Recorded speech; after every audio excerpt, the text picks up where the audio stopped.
this is my plan. We've got part of the station, a little bit like what Luke Noble's been working on recently. We've got a run round loop, a set of points coming off towards the branch line, the hospital sort of thing. That's a really cool plan, and I bought baseboard with it in mind, which is this one here. It's over a metre long, so it's the longest layout I've ever had actually. Only issue is it's not too deep, so I can't have like a set of points coming off like I wanted to. So I'm going to get a little bit creative and think about what I can do with this scale model scenery baseboard, which means I can have trains appearing to arrive and depart for different places, and have a little bit of open running as well for some stock, which will be nice, as none of my layouts really have got that at the moment. So I'm going to have a play about, I'm going to see what spare bits I've got lying around and start thinking. So obviously you can see the lack of depth really has affected this. It's still the most deep layout that I've ever had, and I'm kind of wanting to use that. So if you kind of follow it left to right, we've kind of got a like branch line coming in, a spur where there's a little bit of a pronounced curve. Most of my layouts are done with straight bits of track and what have you. So that straight bit of track, that curved bit of track comes in, it makes it look like the train's coming from somewhere and actually going somewhere into a station with a run round loop that obviously can be used for depositing mineral wagons for if this was a colliery railway, but also it could be used as a run round loop for a mainline railway as well.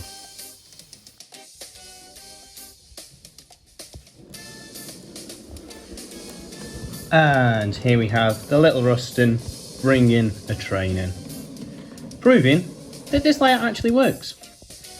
Apart from that dead point there, which to be fair, the Ruston was going quite slowly over. We have got a Class 25 sat with a Mark 1 showing the terraced house for the scenic relief, but also kind of showing the mainline flexibility of this layout, and obviously the Ruston is showing some of the industrial side of things. Got the placeholder in there. Obviously this will be neatened up, the woodwork down the back there is not very neat, but I just wanted to get trains running, and I think I have, obviously. None of the track's been cleaned or anything like that. The Ruston's not been cleaned in a little bit, so that'll account for its slightly dodgy performance. But yeah, we've got a platform in there, again that's a scale model scenery product. I did, from the packaging of this craft knife, I'm going to create a bit of a pond, just because, well, I think that looks quite cool, and I've never really done a water feature before, so I'm looking forward to getting into that. Basically what I'm going to do is fill it with mucky water. It'll be part of an embankment kind of coming down here, where I'll have one of the wastewater exit pipes. Yeah, kind of see that I did drift a little bit off the drawn track plan, but that was just to make sure we got nice relaxing curves. Everything's stuck down with no more nails, because I didn't have any nails. So yeah, looking quite good I think for the moment. Last entry for me for a little bit, probably. It's quite late at night. I have used really high-tech materials here, lads. Some no more nails and some old cardboard, just to give me an idea of what I want from the embankment. I know there's more advanced ways you can do this, but this works and it's cheap. So yeah, obviously I want to block the view out of the trains coming and to and froing, but I also kind of want the impression that it is going through an environment. That is something that happened up on the hospital railway that is the inspiration for this layout. So yeah, if I put the phone down here, the camera down here, you can still see the trains coming and going, but obviously it's got an embankment either side, and obviously the runoff water pond is going to be a really good feature as well, just to add a little bit of something different. And it won't be immediately obvious when viewing the layout, so it's just something that was going to keep people engaged a little bit more. So you can see that I went onto my Instagram, which is @HeaptonColliery. Please follow me. It's where I post most of what I'm up to. Anyway, you can see I've done some paper mache in here around the hillsides there. I began to start thinking a little bit actually about how the hillsides will impact on the pondy sort of area, the water feature, which was quite handy because while I was out for a walk, I saw this. So this will be what I'm taking my inspiration from. It's got an outflow pipe and a bit of grotty water. Okay, little update. I have carefully sort of, masked off the track because what I'm going to do is spray paint the back scene.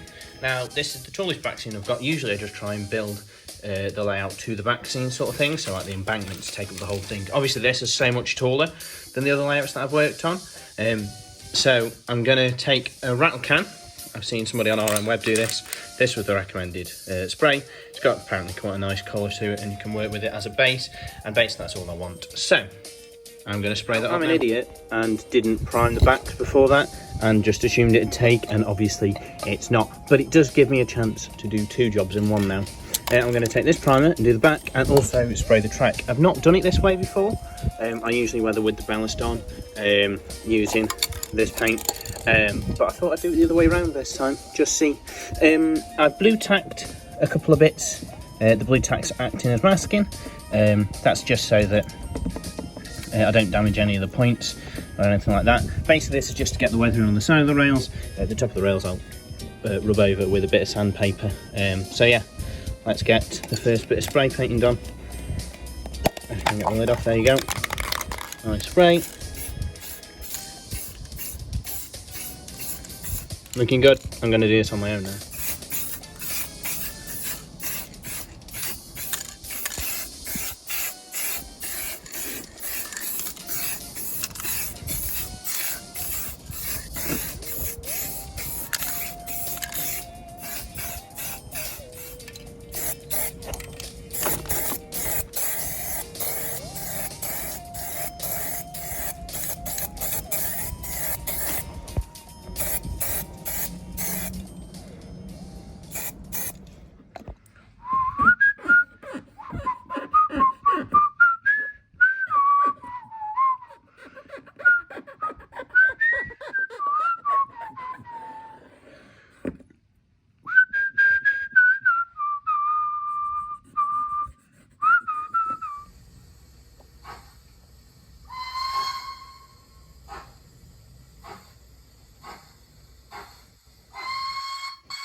Hold on, I've got distracted. I'm not following it. Oh dear. There you go. We have, I'm just going to turn that off, the first run into the layout, and I think that's gone pretty well. Means that I've got a running layout and I can go on to doing some detail-y sort of parts and think about little things like where the road's going to go across here. Okay, next part of this project is going to be working on this side of the layout, where I am going to add a road in. Now, roads are really fun scenic breaks. If I can remember, I'll dig out some pictures and stick them in the video of especially industrial railways disappearing between terraced houses. I've obviously got these, which are from Scenics, I think, and then we also have part of a terraced house kit that I've taken apart, and I'll treat that as one. I'll give it an end and all that sort of stuff. I was considering using the same as what was on this end here, but it just takes a bit too much room, I think, which is a shame, but it kind of falls more in line with them being single run houses rather than, well, half relief houses, I suppose. Unfortunately, I don't have any model cars, so I'm using an old Matchbox one here. But yeah, that's the plan for the road, just going across there. It's quite wide, but again, it'll be really good for some vantage points for videos. I have been doing some filling to create a really basic road surface. You can see I've even gone in between the tracks. Doesn't look too neat at the moment, but I just want it to be workable for the moment. I can work on neatening it up afterwards. So what I've done is I've run this old triangle wagon through it a few times, hopefully to get it off. So to do a really scientific test, I'm going to take this Dapol wagon. It's actually an Airfix one. I'm going to press down on it.